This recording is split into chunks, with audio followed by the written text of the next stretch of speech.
오늘 우리에게 주신 하나님의 말씀은 여호수아 13장 1절부터 14절까지의 말씀입니다. 제가 가지고 있는 구약성경 339면에 있습니다. 여호수아 13장 1절부터 14절까지의 말씀을 우리 모두 함께 한 목소리로 합독하여 읽겠습니다. 여호수아 13장 1절부터 함께 읽겠습니다. 여호수아가 나이가 많아 늙음에 여호와께서 그에게 이르시되 너는 나이가 많아 늙었고 얻을 땅이 매우 많이 남아 있도다.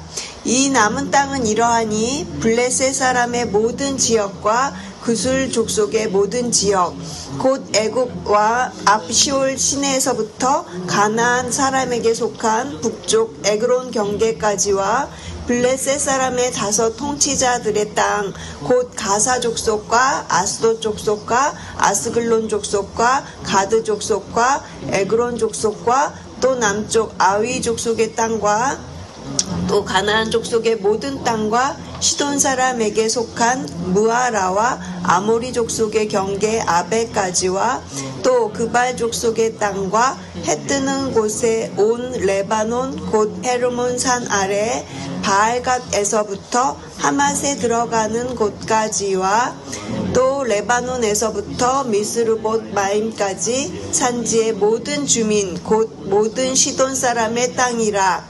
내가 그들을 이스라엘 자손 앞에서 쫓아내리니 너는 내가 명령한 대로 그 땅을 이스라엘에게 분배하여 기업이 되게 하되 너는 이 땅을 9지파와 므낫세 반지파에게 나누어 기업이 되게 하라 하셨더라.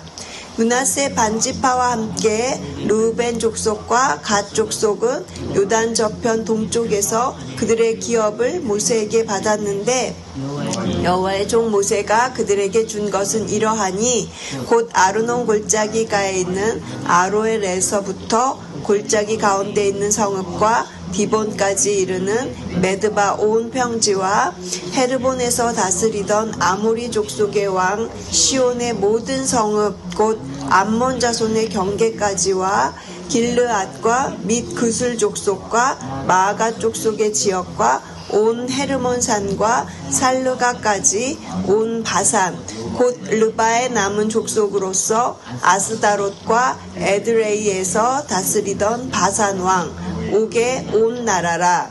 모세가 이 땅의 사람들을 쳐서 쫓아냈어도 그술 족속과 마아가 족속은 이스라엘 자손이 쫓아내지 아니하였으므로 그술과 마아가시 오늘까지 이스라엘 가운데에서 거주하니라. 오직 레위 지파 에스겔은 여호수아가 기업으로 준 것이 없었으니 이는 그에게 말씀하신 것과 같이 이스라엘의 하나님 여호와께 드리는 화제물이 그들의 기업이 되었음이더라. 아멘. 오늘 본문 말씀으로 우리의 함께 하나님의 완성이라는 제목으로 함께 은혜를 나누고자 합니다. 저희가 오늘 이제 여호수아 13장의 앞부분을 같이 읽었습니다. 벌써 13장이 되었어요. 그동안에 저희가 이제 12장까지 여호수아가 이제 지나왔는데 그 앞전의 내용들을 조금 한번 정리해보고 가면 좋을 것 같습니다. 여호수아 전체를 4개의 동사로 요약하라고 표현하라고 한다면 어떤 단어들이 떠오르십니까? 첫 번째는 건너라입니다. 여호수아 1장부터 5장까지는 이제 이스라엘 백성들이 요단강을 건너는 이야기로 시작을 하죠. 이스라엘 백성들은 40년 동안의 광야 생활을 다 이제 마치고요. 드디어 약속의 땅으로 들어가기 위해서 이제 요단강을 건너는 이야기가 그렇게 시작이 됩니다. 그리고 둘째 이야기는 점령하라. 여호수아 6장부터 시작되는 전쟁 이야기, 그 전쟁 이야기가 이제 12장까지 계속 이어지고 있고요. 여리고 성벽이 무너지고 또 아이성 앞에서는 실패했다가 다시 또 순종함으로 점령하게 되고 또 남부, 북부 이런 지역들을 이제 지나오면서 저희가 지난번까지 이제 전쟁 이야기를 살펴보았습니다. 이제 오늘부터 시작되는 이야기는 땅 이야기예요. 그래서 오늘부터 이제 21장까지 땅을 분배하라는 이야기가 진행될 것입니다. 정복한 땅을 12지파에게 나누어지는 땅 이야기들이 계속 진행될 거예요. 다소 땅 이름들이 계속 나오기 때문에 좀 지루하게 느껴질 수 있지만, 하지만 그런 이스라엘 백성들 입장에서 볼 때는 이것이 가장 실제적인 이야기인 거죠. 왜냐하면 땅을 이제 실제적으로 받고 그곳에서 이제 살아가는 이야기가 시작이 되기 때문입니다. 그리고 마지막에는 이제 섬기라는 단어로 표현할 수 있는데, 여호수아 이제 22장 그리고 24장 끝장까지는 이제 여호수아가 죽기 전에 이제 이스라엘 백성들에게 너희들은 오직 여호와 하나님만을 그렇게 섬겨라 하면서 마지막 그렇게 권면하는 것으로 이 여호수아의 책이 마무리가 됩니다. 그래서 건너라, 점령하라, 분배하라, 섬기라, 이 단어가 이렇게 여호수아 책을 표현한다라고 우리가 생각해 볼 수 있습니다. 그래서 오늘 저희가 읽은 13장부터는 이제 분배하라, 땅을 나누는 이야기가 이제 오늘부터 시작이 됩니다. 여호수아 13장은 여호수아가 나이가 많아 늙음에 이렇게 시작하고 있는 것을 보실 수가 있어요. 이 표현은 여호수아 1장에서도 이제 여호와의 종 모세가 죽은 후에 이렇게 시작하는 것과 비슷한 그런 패턴이라고 생각할 수가 있습니다. 이제 오늘 본문에서는 저희가 세 가지를 한번 생각해 보면서 오늘 본문을 따라가실 건데요. 첫 번째는 약속입니다. 인간의 한계에도 불구하고 하나님께서 분명히 약속하신다, 이런 내용을 가지고 저희가 살펴볼 거고요. 그 다음에는 순종입니다. 약속받은 백성들이 이제 순종으로 어떻게 반응하고 있는가 살펴보고, 그리고 마지막에는 오직 주님입니다. 땅이 아니라 하나님 자신이 우리의 참된 기업이 된다라는 것을 우리가 생각해 보려고 합니다. 그래서 약속, 순종, 그리고 오직 주님만, 이렇게 세 가지 기억하시면서 오늘 본문 저희가 한번 살펴보겠습니다. 첫 번째는 약속입니다. 우리의 한계를 뛰어넘는 하나님의 약속을 우리가 한번 살펴보겠습니다. 우리 1절 말씀 다시 한번 같이 읽겠습니다. 1절입니다. 여호수아가 나이가 많아 늙음에 여호와께서 그에게 이르시되 너는 나이가 많아 늙었고 얻을 땅이 매우 많이 남아있도다. 하나님은 여호수아에게 두 가지 현실에 대해서 지금 말씀을 하고 계시는데요. 너는 나이가 많아 늙었고 얻을 땅이 매우 남았구나, 이렇게 지금 말씀을 하시는 겁니다. 여호수아는 최선을 다해서 달려왔습니다. 그는 모세의 뒤를 이어서 이스라엘을 인도했고, 그리고 수많은 전쟁들을 승리로 이끌었습니다. 그리고 여호수아는 충성된 하나님의 종이었어요. 하지만 그도 이제 나이가 들어서 늙었습니다. 아무리 위대한 지도자라고 할지라도 시간이 지나서 늙을 수밖에 없는 현실 앞에 이뤘던 것이죠. 그리고 그들에게는 여전히 정복해야 할 땅이 많이 남아있는 것이 그들의 현실입니다. 2절에서 6절을 보시면 이 남은 땅은 이러하니 이러면서 무슨 땅, 무슨 지역 이러면서 계속 땅에 대한 이야기가, 땅에 대한 그 서술들이 이렇게 쭉 이어지고 있어요. 동서남북으로 여전히 정복해야 할 땅이 이렇게 많다라는 것을 오늘 본문이 소개하고 있는데요. 여호수아는 이제 자신이 나이가 많은 그 현실 앞에서, 그리고 이제 남은 땅의 그 현실의 문제 앞에서 어떤 느낌이 들었을까요? 좌절감, 무력함, 또는 어떤 죄송한 마음들, 아마 여러 가지로 만감이 교체하지 않았을까요? 하지만 하나님은 여호수아의 한계를 문제 삼지 않으십니다. 하나님께서 뭐라고 하시는지 6절 보십시오. 6절 후반절을 제가 읽겠습니다. 내가 그들을 이스라엘 자손 앞에서 쫓아내리니 너는 내가 명령한 대로 그 땅을 이스라엘에게 분배하여 기업이 되게 하라. 내가 그들을 이스라엘 자손 앞에서 쫓아내리니, 여기서 내가, 주어가 하나님이시죠. 곧 하나님이 그렇게 하시겠다라는 것입니다. 여호수아가 늙고 땅이 아직 많이 남아있는 그 현실적인 한계 앞에서 하나님께서 직접 그 일을 하시겠다고 약속하고 계시는 것입니다. 계속해서 7절도 보시면 너는 이 땅을 9지파와 므낫세 반지파에게 나누어 기업이 되게 하라. 하나님은 아직 모든 땅을 정복하지 못한 그 여호수아에게 남은 땅을 이스라엘 사람들에게 나누어서 그들의 기업이 되게 하라, 이렇게 명령을 하고 계십니다. 이것이 무엇을 의미합니까? 아직 손에 쥐지도 않은 땅을, 그리고 아직 밟지도 않은 땅을 나누어 주라, 이렇게 말씀하고 계시는 것입니다. 하나님은 하나님의 약속을 반드시 이루시고 지키실 분이시기 때문에 그렇게 여호수아와 그 이스라엘 사람들에게 그 약속을 지금 기억해라, 그리고 그것을 나누어라, 이렇게 명령하고 계시는 것입니다. 사랑하는 성도 여러분, 우리 모두는 누구나 다 한계를 가지고 있습니다. 누구나 다 나이가 들어가고요. 또 원하지 않는 어떤 병으로 인해서 가정의 어려움을 가지게 될 수도 있습니다. 또는 이직이나 실직의 그런 문제들로 인해서 경제적인 어려움에 처할 수도 있고요.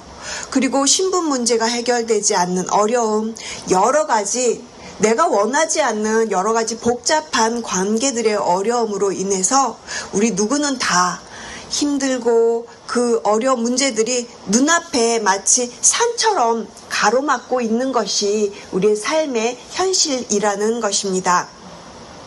그런데 오늘 본문에서 보시는 것처럼 주님께서는 그러한 현실 문제 앞에서도 우리에게 약속을 하고 계십니다. 또한 그 약속을 신뢰하고 순종하면서 그렇게 앞으로 나가라고 말씀하고 계시는 것입니다. 로마서 4장 21절은 우리에게 이렇게 말씀을 합니다. 약속하신 그것을 또한 능히 이루실 줄을 확신하였느니라. 하나님은 약속하신 것을 능히 이루실 수 있는 분이십니다. 오늘 하루도 하나님의 약속을 기억하시면서 그 약속을 꼭 붙들고 나아가시는 하루 되시기를 주님의 이름으로 축복을 드립니다. 그리고 저희가 살펴볼 두 번째는요, 순종입니다. 약속에 대한 믿음의 반응이라고 할 수 있죠. 이제 본문은 8절부터 13절까지 땅에 대한 이야기가 나옵니다. 특별히 요단 동쪽 땅, 동편 땅에 대한 이야기를 서술하고 있어요. 8절 말씀 보시면요, 므낫세 반지파와 함께 르우벤 족속과 갓 족속은 요단 저편 동쪽에서 그들의 기업을 모세에게서 받았는데 여호와의 종 모세가 그들에게 준 것은 이러하니, 므낫세 반지파 그리고 르우벤 지파, 갓 지파, 이 두 지파 반은 이미 모세 때 벌써 요단 동편의 땅을 약속을 받았어요. 민수기 32장에 보면 이 지파들이 모세에게 나와서 저 요단 동편의 땅을 주십시오, 이렇게 요청을 하거든요. 그때 모세가 처음에 그 이야기를 듣고 매우 화를 내는 장면이 민수기에 나와 있습니다. 모세가 아니 지금 너희 형제들은 이렇게 지금 싸우러 가야 되는 현실 앞에서 너희는 여기 요단 동편에 그저 앉아 있으려고 하는 것이냐, 이렇게 하면서 화를 냈거든요. 하지만 그때 하나님께서 이 동편 땅을 그들에게 주라고 하시면서 이 지파가 어떤 약속을 하냐면, 우리가 이 땅을 받겠습니다. 하지만 요단 서편의 땅들이 다 정복될 때까지 우리는 동편으로 돌아가지 않고 여러분과 함께 싸울 것입니다. 우리 가족들은 이 동편 땅에 있을 것이지만 우리는 무장하고 나가서 당신들과 함께 싸우고 돕겠습니다. 이렇게 약속을 하는 장면이 나오거든요. 그리고 실제적으로 그들은 약속을 지키는데 그 약속 지키는 장면이 여호수아 1장에서도 또 나오고 있어요. 여호수아가 그들에게 그 약속을 너희들 기억하냐라고 이렇게 물었을 때 그들이 이제 1장 16절에서 어떻게 대답을 하냐면, 당신이 우리에게 명령한 것을 우리가 다 행할 것이요 당신이 우리를 보내시는 곳에 우리가 가리다, 이렇게 그들은 자신들의 땅을 받았지만 모든 형제들이, 모든 지파들이 다 땅을 받을 때까지 그렇게 함께 싸울 것이다 라는 약속을 지켰던 것이죠. 그래서 오늘 본문에서는 이제 요단 동편 땅이 이렇게 거주할 그런 지역에 대한 설명이 이렇게 무슨 땅 이러면서 계속 구체적으로 서술돼서 나오는데 11절까지 설명하는 땅을 보면 이렇게 넓고 광활하고 그렇게 가축을 기르기가 쉬운, 가축을 기르기가 좋은 땅이었다라는 것이에요. 하나님께서는 그들의 필요를 다 아시고 그들에게 적합한 그런 목축을 할 수 있는 땅을 허락하셨다는 것을 우리가 알 수 있습니다. 하지만 우리가 13절 말씀을 한번 보시면요. 13절에 이렇게 되어 있어요. 그술 족속과 마아가 족속은 이스라엘 자손이 쫓아내지 아니하였으므로 그술과 마아갓이 오늘까지 이스라엘 가운데에서 거주하니라. 그들은 요단 동편 땅을 차지하고 살고 있기는 한데 여전히 그들 안에는 그술 족속과 마아가 족속을 쫓아내지 못하고 쫓아내지 아니하였고 그들과 같이 살고 있다라는 것이에요. 왜 이 성경은 굳이 이런 이야기까지 우리에게 이야기하고 있는 것일까요? 별로 좋은 이야기도 아니고 그다지 도움이 되는 것 같지 않아 보이는 그런 이야기잖아요. 그런데 이런 이야기를 통해서도 우리가 어떤 것들을 좀 생각해 볼 수 있냐면 하나님의 약속을 받았다고 해서 모든 싸움이 끝난 것이 아니라는 것입니다. 땅을 분배받았다고 해서 이제 모든 것이 다 안전하거나 모든 것이 다 끝난 그런 상황이 아니라는 것입니다. 이것은 우리의 삶에도 마찬가지예요.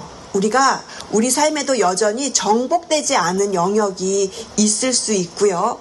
우리에게 완전히 극복되지 않은 죄의 습관들도 있을 수 있습니다. 그리고 우리를 끊임없이 괴롭히고 유혹하는 세상의 가치관들도 있고요. 이런 현실 앞에서 우리는 어떻게 해야 합니까? 바로 우리가 계속해서 하나님의 약속을 기억하고 우리가 하나님의 말씀에 순종하면서 나가는 것이죠. 아까 제가 설명드렸던 것처럼 두 지파 반은 자신들이 이미 땅을 받았음에도 불구하고 남은 지파들을 위해서 계속해서 싸우고 헌신하였습니다. 마찬가지로 우리도 하나님의 은혜를 받은 자들이지만 계속해서 그 남은 우리의 현실을 살아가야 되는 것이고 그래서 우리에게 계속해서 순종이 요구되는 것이죠. 하나님은 우리에게 구원을 행하시는 분이십니다.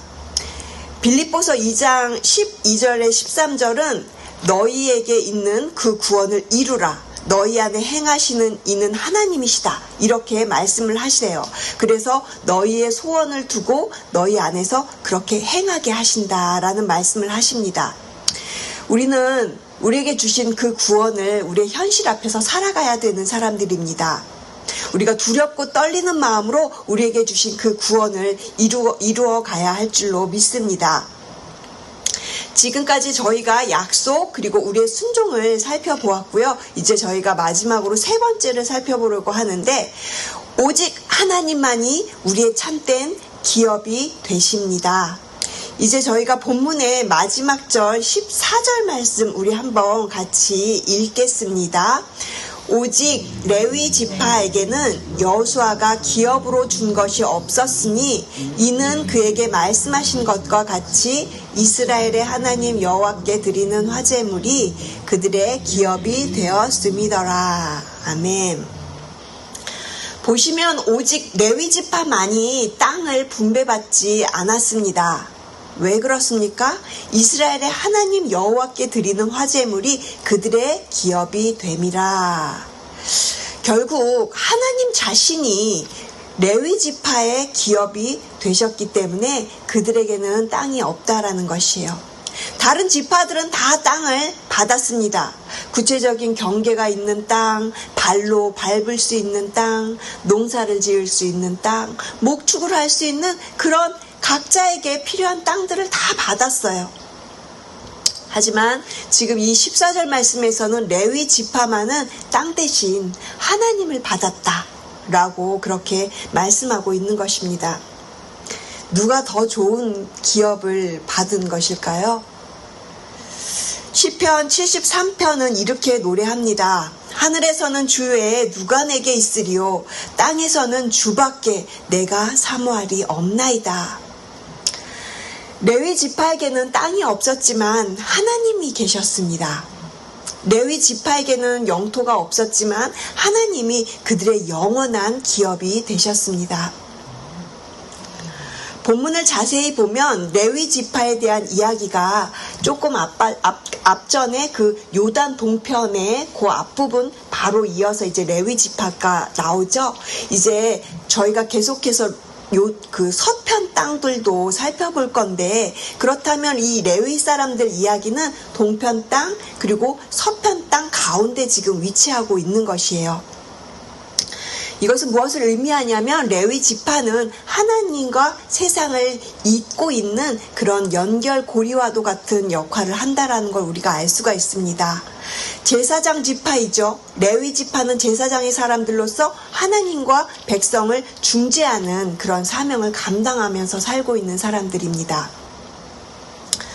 사랑하는 성도 여러분, 이것은 지금 레위의 삶이 우리의 삶과도 같다라는 것을 우리에게 알려주는 것이죠. 베드로전서 2장 9절은 이렇게 이야기를 합니다. 너희는 택하신 족속이요 왕같은 제사장들이요 거룩한 나라요 그의 소유가 된 백성이니 이는 너희를 어두운 데서 불러내어 그의 기이한 빛에 들어가게 하신 자의 아름다운 덕을 선포하게 하려 하심이라. 예수님을 믿는 우리들은 왕같은 제사장들입니다. 그렇다면 우리의 기업은 무엇이 되어야 하겠습니까? 집입니까? 땅입니까? 재산입니까? 명예입니까? 아닙니다. 하나님 자신이 우리의 기업이 되시는 줄로 믿습니다. 하나님만이 우리의 유산이요, 하나님만이 우리의 상급이시며 하나님만이 우리의 보화가 되시는 것입니다. 이 세상의 모든 것들은 다 지나갑니다. 땅도 낡아지고요, 집도 무너지고요, 그리고 재산도 없어지고요, 또 우리의 건강도 쇠약해질 수밖에 없는 것이 이 땅에서의 현실입니다. 하지만 하나님은 영원하십니다. 바로 그 주님이 우리의 기업이십니다.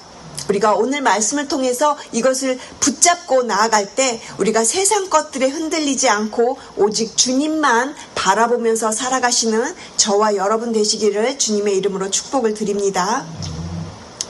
끝으로 간단하게 저희가 이 말씀을 통해서 한번 이것을 살펴보려고 하는데, 영어 표현 중에 이런 표현이 있어요. already but not yet. 이미 그러나 아직, 이런 뜻이죠. 여호수아 13장을 통해서 우리가 보는 그림은 바로 이것입니다. 가나안 땅은 정복되어 가고 있지만 아직 정복되지 않은 그 현실, 땅은 분배되고 있지만 아직 완전히 차지하지 못한 그 현실, 그럼에도 불구하고 하나님은 땅을 나누어 가져라 이렇게 명령을 하시는 것이죠. 이것은 우리의 삶을 그대로 지금 묘사를 합니다. 하나님의 나라가 예수님을 통해서 이미 우리 안에 이미 우리 안에 시작이 되었다라는 것이에요. 예수님은 십자가에서 죽으시고 부활하시고 그리고 죄와 사망과 모든 악한 그 권세를 다 이기셨습니다. 승리는 이미 우리의 것인데, 하지만 아직 not yet의 그 완성되지 않은 부분이 있다라는 것이에요. 여전히 우리는 죄의 현실 가운데 있고 여전히 우리는 고통 가운데 그렇게 살아가고 있지만, 하지만 예수님께서 그 모든 것, 분명히 예수님 다시 오신다고 하셨고 그 예수님이 오셔서 하나님의 나라가 완전하게 완성될 것을 우리가 믿고 나아가는 것입니다. 여호수아는 늙어서 이제 그 앞에 있는 모든 땅을 완성하지 못했지만 하나님께서 그 일을 완성할 것이다 라고 약속하시고요. 우리에게 예수님은 영원히 살아 계셔서 지금 그 예수님의 일을 우리에게 완성해 가고 계시는 것을 기억하라고 하시는 것입니다. 히브리서 7장에 예수님은 영원히 계심으로 그 제사장 직분도 나뉘어지지 않았고, 그러므로 자기를 힘입어 하나님께 나아가는 자들을 온전히 구원하실 수 있으니 이는 그가 항상 살아계셔서 그들을 위하여 간구하심이라. 이렇게 예수님은 우리를 영원히 지금 우리를 위해서 기도하시는 중보자가 되십니다. 우리를 온전히 구원하시는 중보자 되시고요, 우리를 위해서 간구하시는 예수님이십니다. 그 예수님이 분명히 다시 오신다라는 거예요. 그리고 그 모든 것이 이제 완성될 때 그때까지 우리 어떻게 살아가라고 하시냐면 믿음을 가지고 이 땅에서의 삶을 그렇게 하나님의 약속 붙들고 나아가라고 말씀하시는 것입니다. 그래서 시편 62편에서는 나의 영혼아 잠잠히 하나님만 바라라. 물은 나의 소망이 그에게서 나오는도다. 이렇게 고백할 수 있는 것이죠. 오늘 하루도 이 시편의 고백처럼 오직 주님만이 우리의 기업이 되십니다. 오직 주님만이 나의 소망이 되십니다. 이렇게 오늘 말씀 기억하시면서 나아가시는 귀한 삶을 살아가시는 저와 여러분 되시기를 주님의 이름으로 축복을 드립니다. 기도하시겠습니다. 하나님 감사합니다. 오늘 말씀을 통해서 우리에게 약속하신 하나님의 그 약속 기억하며 나아갑니다. 우리는 늙고 약하고 또 점점 우리의 현실은 부족하지만 그럼에도 불구하고 주님께서 우리 앞에서 싸우시고 우리의 그 연약함 속에서도 주님께서 분명히 일하실 것을 믿고 나아갑니다. 이 땅에 예수님을 보내주셔서 십자가에서 승리하게 하신 그 주님을 찬양합니다. 오늘도 우리의 마음과 우리의 가정과 우리의 교회가 하나님의 사랑으로 충만하게 채워주시옵소서. 이 모든 일들이 오직 주님만이 일하시고 주님께서 이루어 주실 것을 그렇게 약속 붙들고 나아갑니다. 우리의 땅이 아니라 오직 주님만이 우리의 기업 되심을 기억하며 우리의 현실 앞에서 우리의 그 한계를 뛰어넘어 일하시는 하나님의 능력과 신실함에 우리의 모든 소망을 두고 살아가는 귀한 오시 새누리교회가 되게 하여 주시옵소서. 감사드리며 이 모든 말씀 예수 그리스도의 이름으로 기도드렸습니다. 아멘.